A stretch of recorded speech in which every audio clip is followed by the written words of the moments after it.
So I've been playing a lot of the Pokemon TCG lately. I know, I've kind of become a little bit of a heathen there. I've abandoned the Yu-Gi-Oh for the Pokemon, which is not true. As most of you know, one does not simply quit playing Yu-Gi-Oh. This doesn't work like that. Whether it be nostalgia or Stockholm Syndrome, most of us still play the game, even if we have profound grievances with it. And as you know, I sure do have a ton of those. The reality is that I play a ton of TCGs, and I always have. I love card games, I love board games in general also, and I always have. And it seems that the older I get, the more different TCGs I seem to pick up. Maybe it's just me, but you would think that as one gets older, you end up doing less and less of that stuff, and it seems that for me it's the exact opposite. I've picked up more games as I've gone older. Just giving it a quick thought, I think that right now I'm probably actively playing like 4 different TCGs. Let's see, I play the Dragon Ball TCG, I play Yu-Gi-Oh, I like Magic the Gathering, I like Pokemon, and I like Flesh and Blood, so it's 5. Versus when I look back when I was growing up and I had a lot more free time, maybe I didn't have as much access to resources, I'm sure that played a big part on that as well, but I pretty much just played 2 TCGs growing up.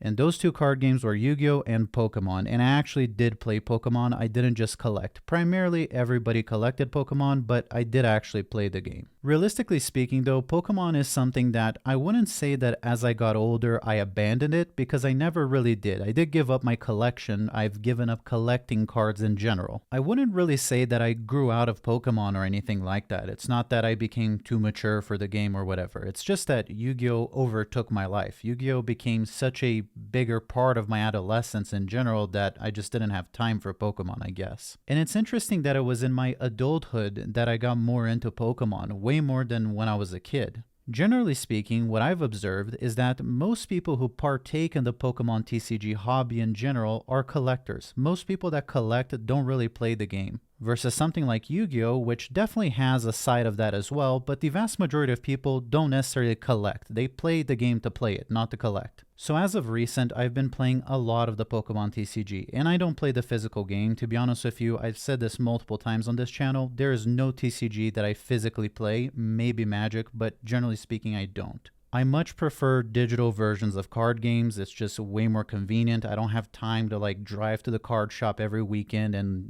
try to find people to play with. It's super expensive, so I've in general opted to just playing online all of these games. When Pokemon TCG Live was first announced, I was super hyped. This is, for those that don't know, the new online version, the digital version of the Pokemon TCG. They made like a new platform for it. I was on the hype train for that from the beginning, and honestly, I loved it. When it came out, a lot of people did not like it. There's a lot of criticisms towards the monetization of the game, which we'll talk about that, but a lot of people didn't like it. In my opinion, it's actually one of the, if not the cheapest online TCG to get into, and a lot of people don't know, I guess, how to go about it because you have to buy the cards outside of the game. So they feel like it's very expensive because it's not quite like Master Duel where you can literally get everything for free, even though I've spent more money on Master Duel than I ever have in any other game, even though it has the most generous business model. So as a consequence, for about a year now, I've been playing on and off the Pokemon Online TCG, and as of recent, I've been playing a lot. I decided a few days ago that I actually wanted to try to rank in the game and see how far I could get, because I always played Pokemon very casually, but I'm like, you know what, let me just this season actually see what the competitive scene of the game looks like, let me try to grind. And I don't want to do it with a meta deck either, because I want to get the true experience. I want to theory craft and make my own deck. I don't want to get, one of the pre-built top tier decks and have my experience jaded by that. Because I feel like a lot of times if you're just winning or if you play the meta, that could potentially skew your view on something. So I'm like, you know what, I'm going to theory craft my own deck, I'm going to make my own thing, let's see how far I can get. And within about 4 days of really playing the game, I was able to reach Arceus League, or whatever it's called, however you pronounce it. Arceus, I don't know how you pronounce it, but it's the last rank, the last league of the game. And I did it with a very questionable deck, a deck that a lot of people on Reddit made a lot of fun of me for. A lot of people were saying you're not going to get past even like the Yellow League, the Great League, whatever it's called. It's unviable. And I was in fact actually able to reach the last league. And again, using a deck that's completely unviable in theory. It's not in the meta at all. It's just something that I made up. And that really got me thinking. And it's what kind of inspired this video. It's a few different things that I've picked up playing a little bit more competitively, the Pokemon TCG, and actually getting involved with the community, deck building and all that. And if you're just playing casually, I don't think that it's a fair comparison. Like, I don't think it's fair to compare casual Pokemon to competitive Yu-Gi-Oh! Because obviously the casual is going to be more fun.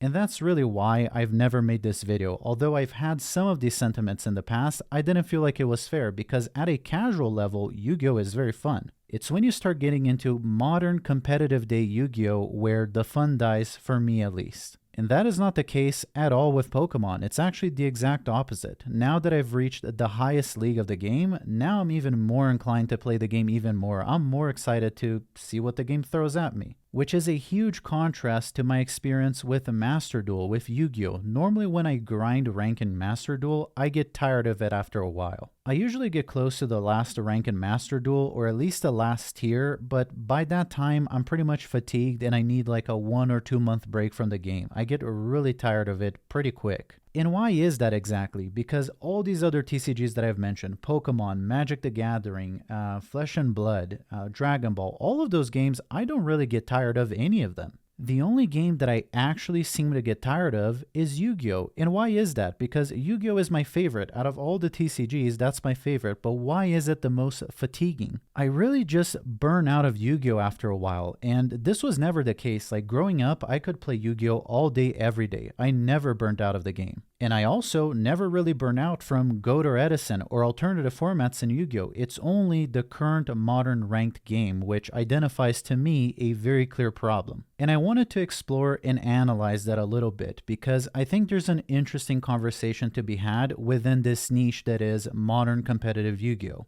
Now, I'm going to be talking about both games in general at every single level and comparing them and what I like about one and what I don't like about the other and what they could learn from each other. But I think that, at least for me, the more interesting part of the analysis, the things that I've been thinking of, have to do with the competitive scenes of both of those games. Like, why exactly is it that I can sit for hours on end and just play Pokemon and competitively grind at that game, but for Yu-Gi-Oh! It's so much more tiring and fatiguing? Why is that? There are multiple levels to this conversation. It comes down to the ability of being able to theory craft in one and not so much in the other. It has to do with the meta for one of the games being less restrictive versus the other. It has to do with how simple one of the games is compared to the other. Yu-Gi-Oh! Versus Pokemon. Which one is better and why? What does one do better than the other, or what could one learn from the other? As I mentioned before, we're definitely going to get into the more competitive side of the conversation, but before we get into the more advanced stuff, let's just start from the basics. Number one is the visual appeal, and not just the appeal, the visual recognition of the game, which ties into the art style, which is something I talked about at length on the channel. But the other side of that is the hook and the recurring appeal, which touches on things like nostalgia and familiarity, which Pokemon is really good at. Pokemon is an extremely recognizable IP, and not just the IP, the card game in general. When people are playing Pokemon, even if I didn't play Pokemon, I know that that's what they're playing. Versus Yu-Gi-Oh!, which I feel could have the same level of potential and appeal and hook, just unfortunately doesn't. When you look at Yu-Gi-Oh!, you don't necessarily know what it is anymore. Yu-Gi-Oh! Has changed a lot over the years. You know, there are cards that are quote-unquote unrecognizable, right? A lot of the original players, they don't get what the black cards are, or they don't get what pendulums are, or they don't get what links are. A lot of those rules, not just the master rule, but the visual rules of the game have changed a lot. And while for me and you, that might not be a big deal because we've evolved with it, and to us, it's very obviously Yu-Gi-Oh! To a lot of people, it's unrecognizable. Pokemon has done an incredible job of adding new things while retaining their classic, original, nostalgic stuff. One of the top meta decks in Pokemon right now is a Charizard deck, and it seems to always be something recognizable. And even in the middle of a lot of new stuff that I've never seen, which a lot of it is very cool,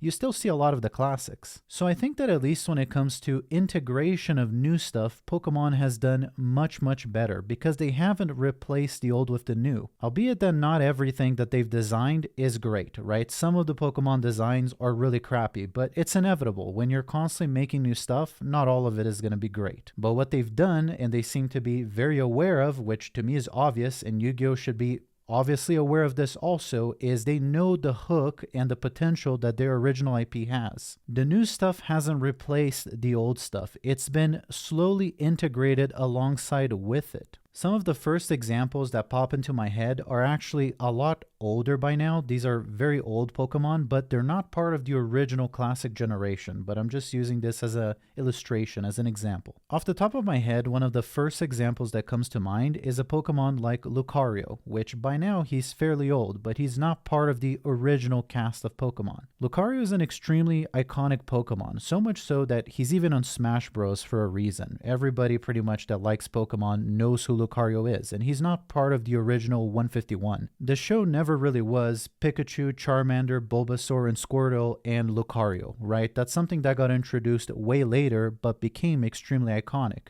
Even when I compare the original first Pokemon, when I look at later generations, other Pokemons that are the starters that were introduced, like Blaziken, Sceptile, Swampert, or some of the legendaries like Latios and Lachas, none of those belong to the original cast, right? They're not part of the original Pokemon, but they're not perhaps as iconic as like Pikachu and Charizard, but they're up there. They got integrated very well. And in general, that is something that I have always appreciated about the Pokemon franchise, is that they seem to respect their original fans. They seem to respect the nostalgia. Although there's been this massive introduction of new stuff, new characters, and new Pokemon, it's just been integrated with the old stuff. What this creates and fosters is a bridge between the old and the new. And I don't just mean the classic stuff with the new stuff that's getting integrated. I mean actual people. It has something for the classic fans of the show while also creating new stuff for the newer generation to get into. It merges them together in a way where you can learn to love the new stuff without hating it because they never got rid of the original. It almost feels like that avoids a level of resentment that a lot of times I see from older players towards the new stuff, which frankly I kind of share on also. With Yu-Gi-Oh, it really does feel like the new has replaced the classic, and not just the IP itself, not just the artwork or the characters or the cards, everything about it. The game itself, for one, doesn't even remotely look or play the same, and in some ways that has been good. There has been a little bit of a progression that I think has been positive. But there is also this huge element of nostalgia and star quality that the original show had that has been completely lost to time. I've talked about this before, and I cited Team APS in a video that they've done with their experience as content creators going to anime conventions and Yu-Gi-Oh conventions and whatnot. You don't really see a whole lot of people, if not anyone, dressed as the new characters or the new cards. They're always cosplaying as Yugi, as the Dark Magician Girl, as Kaiba. Yes, I am perfectly aware that Konami every now and again decides to unbury Blue Eyes White Dragon or something, I know. I know that there's a new collection that is a throwback to some of the old cards and Grandpa Moto's old Millennium cards or whatever. And I know that there's a modern Dark Magician deck. I know that there is a modern Red Eyes deck. I know that there's a modern Buster Blader deck. I play with that. I know that there's a modern Blackluster Soldier deck. I know that they've done all of that. But it almost feels forced. It almost feels like pandering. It hasn't been integrated along with the original IP like Pokemon has done it. Because what a lot of people will say is that, in fact, yes, they have done some throwbacks to original cards, right? Like I said, you can still play a Dark Magician deck in 2025. You're not going to win anything. It's not any good, but, you know, it's there. You technically can still play it. But I think that there's a reason, and obviously it goes a little bit beyond just this, that classic fans of Yu-Gi-Oh! Feel like this is not a true integration, that they feel like they've kind of been abandoned by the game. And that the integration of some of these original cards and original characters and modern Yu-Gi-Oh! Feels very pandery, it feels forced, it doesn't feel organic like Pokemon. I think that the reason for that is pretty straightforward, is that Pokemon built around their IP, right? They never got rid of old cards and introduced new ones, or got rid of old Pokemon and introduced new ones. They just got introduced along the classic. And then with time, they make new stuff that then also becomes classic over time. And then there's new stuff, which in time also becomes classic. And that's what Yu-Gi-Oh! Hasn't really done, or at least it feels like they failed at it. Because they didn't really introduce and integrate the new stuff with the classic stuff. The new stuff replaced the original IP. And then later, which almost feels like an afterthought, the way that they do it, they reintroduced the old original stuff into the new stuff, but they reintroduced it. They never integrated. They replaced. With every new anime, with every new season that comes out for Yu-Gi-Oh!, it just replaces the old stuff. And we can go back as, early as GX, which was just a second. Yu-Gi-Oh! GX is very old by now, and it's only the second iteration of Yu-Gi-Oh! But as soon as it came out, all the current new stuff, all the GX stuff, completely replaced the original Yu-Gi-Oh! There was no integration of these new cards or these new characters into the new show or into the new IP. And yes, I know that GX makes reference to Yu-Gi, I know that. But it was more like a goodbye. The GX stuff never was intended to be introduced alongside Duel Monsters. It was in fact intended to replace it. And it's not surprising to me that that is exactly what it did. And it's not surprising either that now when they make these newer, older decks, quote unquote, like throwback for the third time to the Blue Eyes White Dragon or the Dark Magician or Exodia or whatever, it feels like they're digging up a grave. It doesn't feel like it's an integration. I've never heard anybody say when they introduced the new Charizard EX card or whatever, I've never heard anybody say that that's nostalgia pandering. Why? Because it never went away. Charizard never went away. These classic cards never left Pokemon and got dug up again like Yu-Gi-Oh! Does. So as a consequence, it doesn't feel like pandering. It feels nostalgic, and it feels like, again, it builds that bridge between generations. That right there to me is why Pokemon has become multi-generational. That's why Pokemon has become a multi-generational franchise and is why Yu-Gi-Oh! Is not. That is where Yu-Gi-Oh! Has failed and where Pokemon has succeeded. Years from now, I would not be surprised if Grandpa knows Pokemon and so does Grandson. That is the power of the multi-generational franchise that they've created, and I just don't see that for Yu-Gi-Oh! And I don't say this as a bias or a preference for Pokemon over Yu-Gi-Oh! In fact, it's the exact opposite. I'm way more biased towards Yu-Gi-Oh! I like that franchise a lot more. The original Yu-Gi-Oh! Franchise and the anime in the game is much more an integral part of my childhood and adolescence than Pokemon ever will be. But I would be blind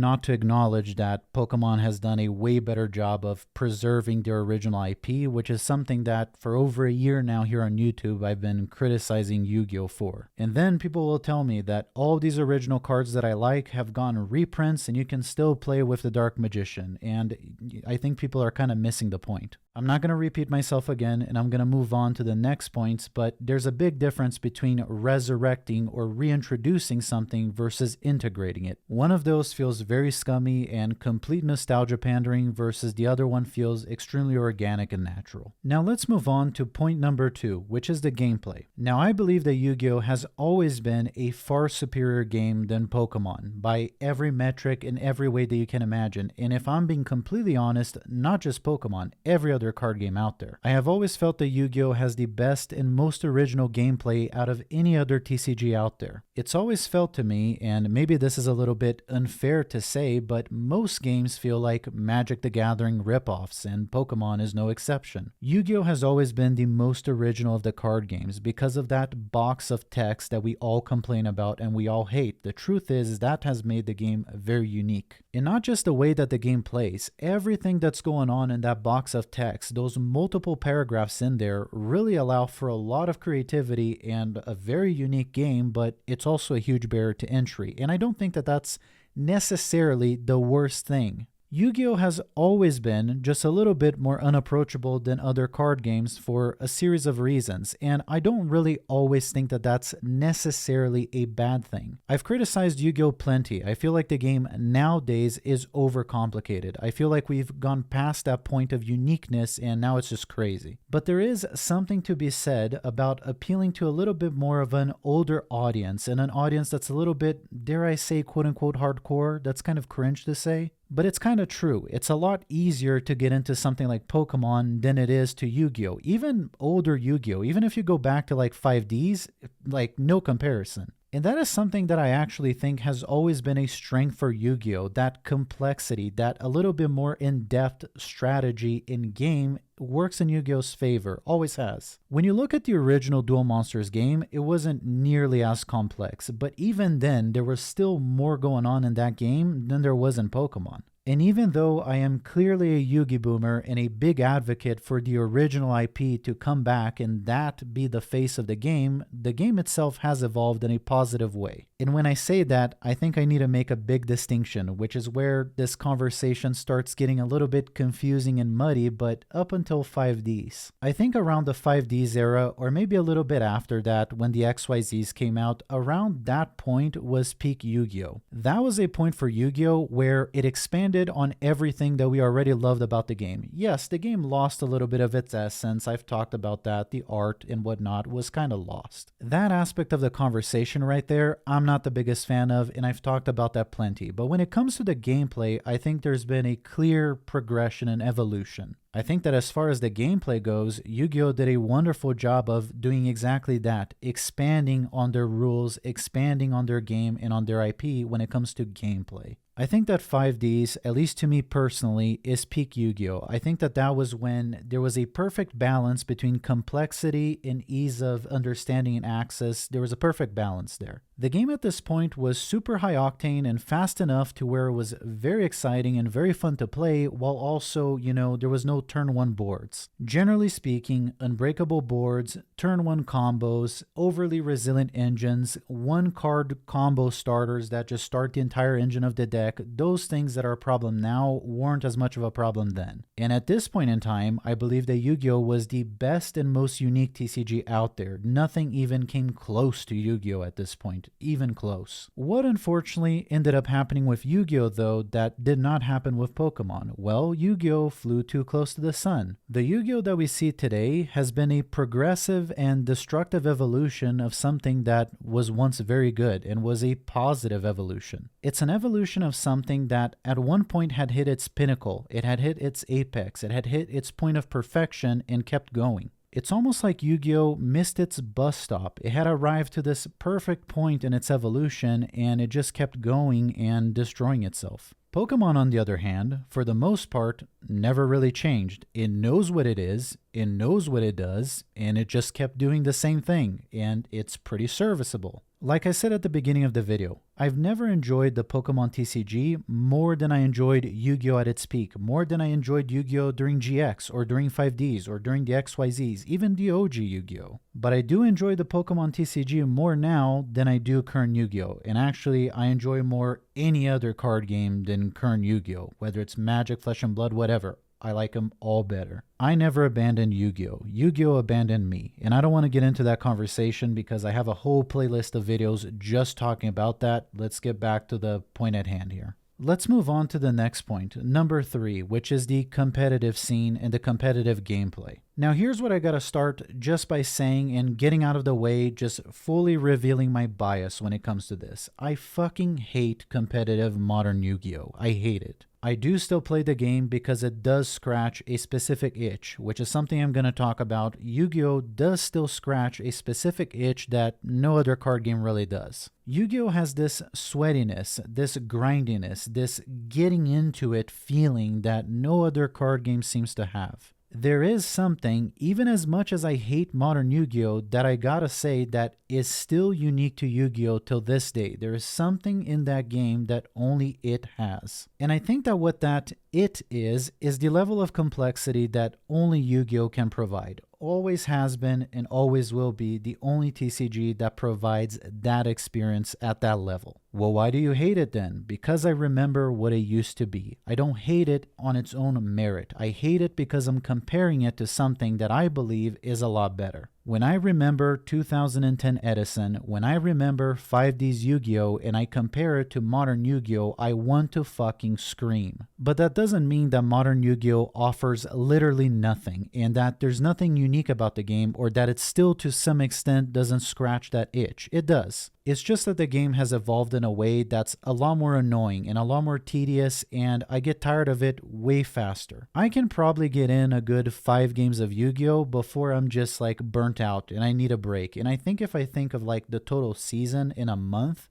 if I'm thinking the entire month and I'm grinding on Master Duel to get to whatever rank I want, I can probably get like 30 games in where I'm enjoying myself, and past that point, I'm really burnt out and I don't want to play it anymore. That is not something that I feel with Pokemon. My entire grinding ranked experience with Pokemon TCG Live is a complete contrast to Master Duel. Although, as I said, yes, Yu-Gi-Oh does scratch a very specific itch that Pokemon could never dream of doing. Pokemon scratches another itch. Pokemon strikes this wonderful balance between easy to pick up but hard to master, and it scratches its own itch for sure. Granted, it's kind of a similar itch that I get from Magic the Gathering also, but I do think that Pokemon is unique in its own way, and it has its own thing going, and its own thing is great.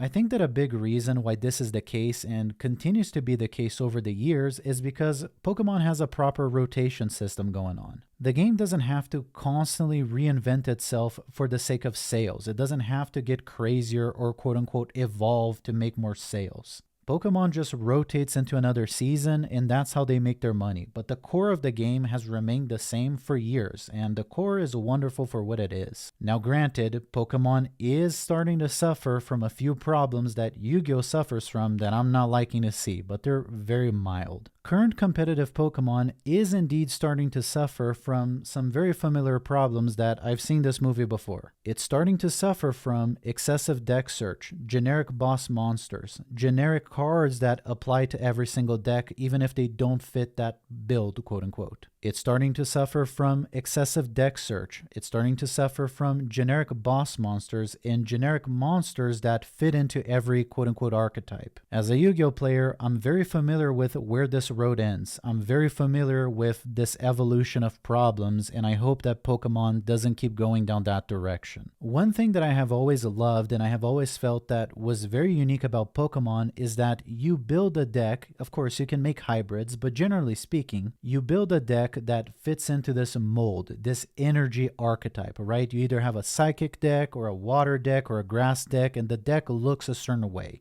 But Pokemon is starting to suffer from a problem that is very familiar to Yu-Gi-Oh players, which are these generic cards that fit into every single deck, and they don't fit the archetype, they don't fit the mold. It's those one-shoe-fits-all type Pokemons, which right now is Greninja and that other stupid bird, I forget the name, along with a bunch of other cards that kind of do the same thing, which is basically deck search. It's these generic cards that just have a universally good effect that translates to every single deck. Like this card is good no matter where you put it, even if it has nothing to do with the deck. Like Greninja, for example, it doesn't matter that he's a water Pokemon and you're playing like a fire deck. It doesn't matter because the effect is you discard an energy and you draw 3 cards. It's generic. It works everywhere, so every deck runs it. The same thing with the other stupid bird I forget the name of, that's the dark card that every time there's a knockout, you draw 3 cards. Like these are generic cards that don't fit the archetype that are in every single deck. Now granted, you do have items and trainer support cards, which are the equivalent of magics and trap cards in Yu-Gi-Oh! You do have that, and those make sense to be generic. It makes sense that the Ultra Ball or the Great Ball or the Nest Ball or whatever, it makes sense that that would fit in most decks, right? That's kind of a universal item. It makes sense that this other supporter card or whatever might fit in multiple decks because it makes you shuffle your hand and draw 7 cards. That makes sense. Although I will say that I'm a big fan of specific trainer cards that are for a specific archetype. Like, I don't know, Misty gives a water energy to a water Pokemon. I really like that. What I don't like to see is my bench having 2 out of the 5 slots occupied by cards that I'm never going to play. Like they will never enter combat.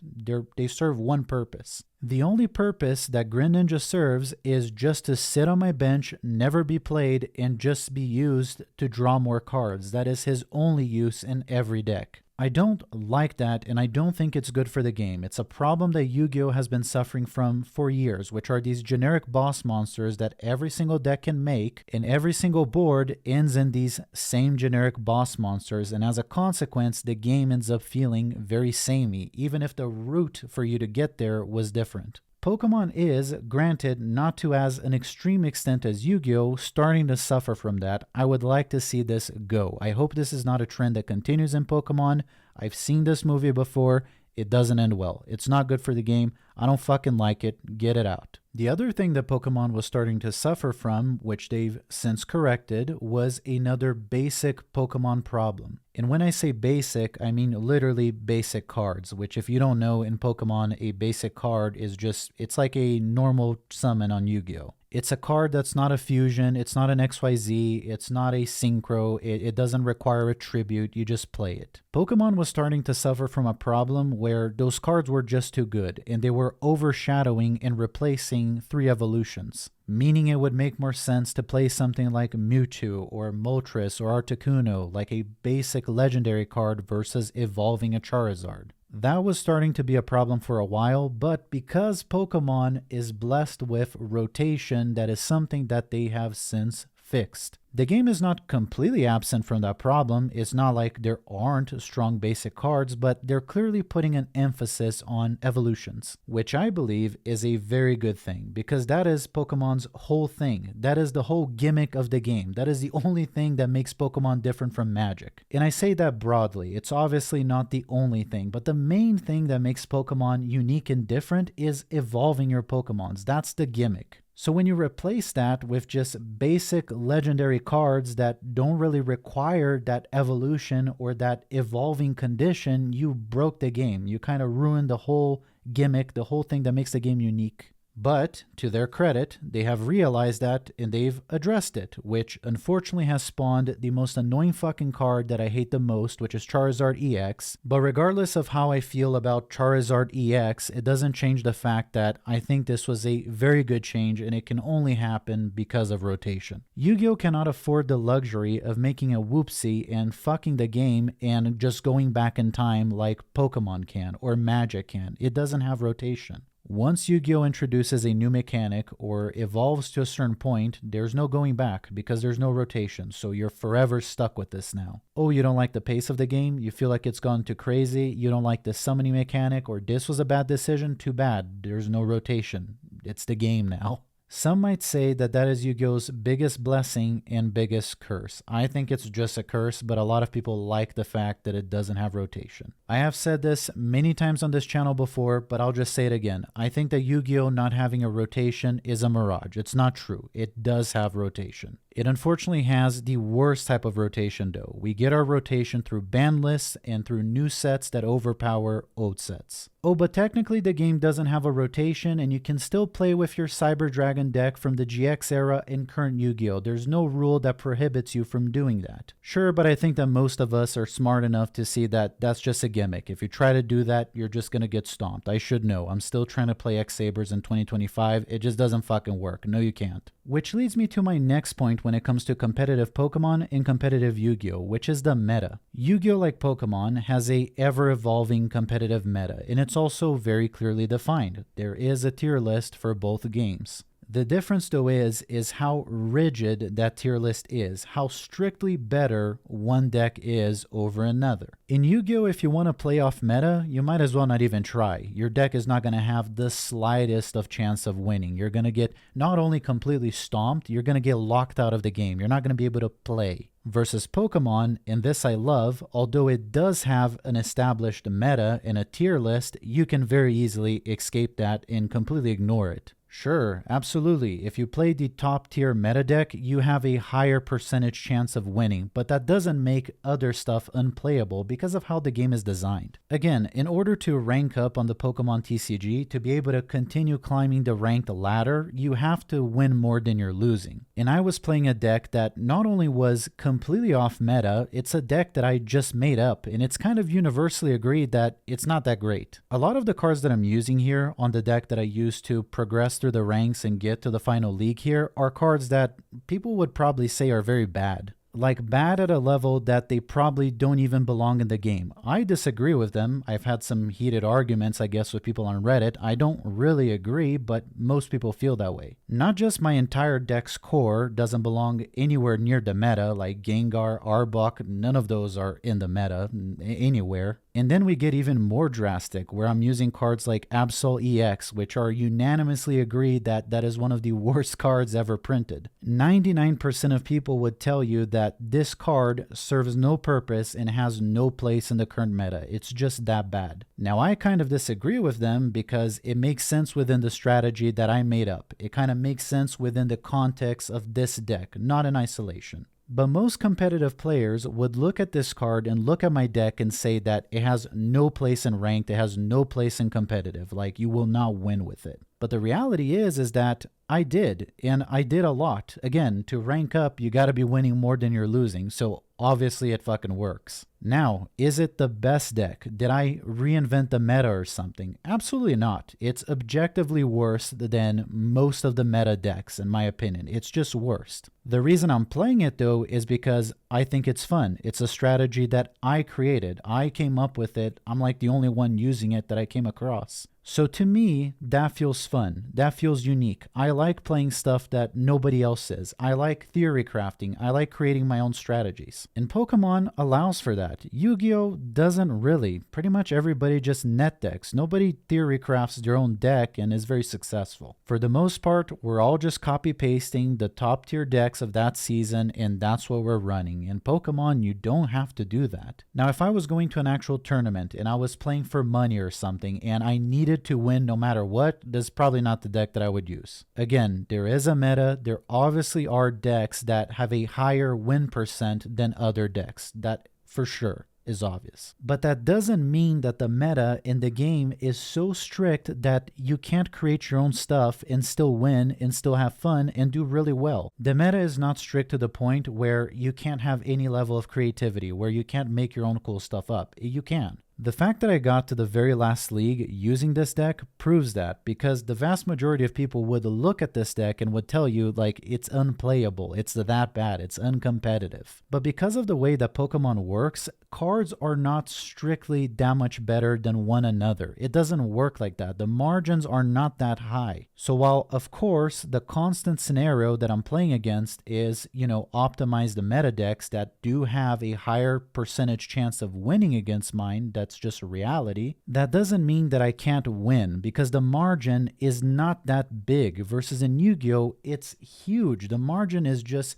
so huge that there is no room for anything other than the meta. That is what I've been loving about competitive Pokemon. There's just so much room for creativity and just creating your own wacky experiments, theory crafting your own decks, running alternative stuff, and still being able to have fun. So that is another area where I feel like Pokemon and other card games are succeeding where Yu-Gi-Oh is failing. Yu-Gi-Oh has an overly strict tier 0 meta always. And like I said before, it unfortunately suffers from a lack of rotation, which doesn't allow Konami to fix their whoopsies, and once they make something a thing, we're stuck with it forever.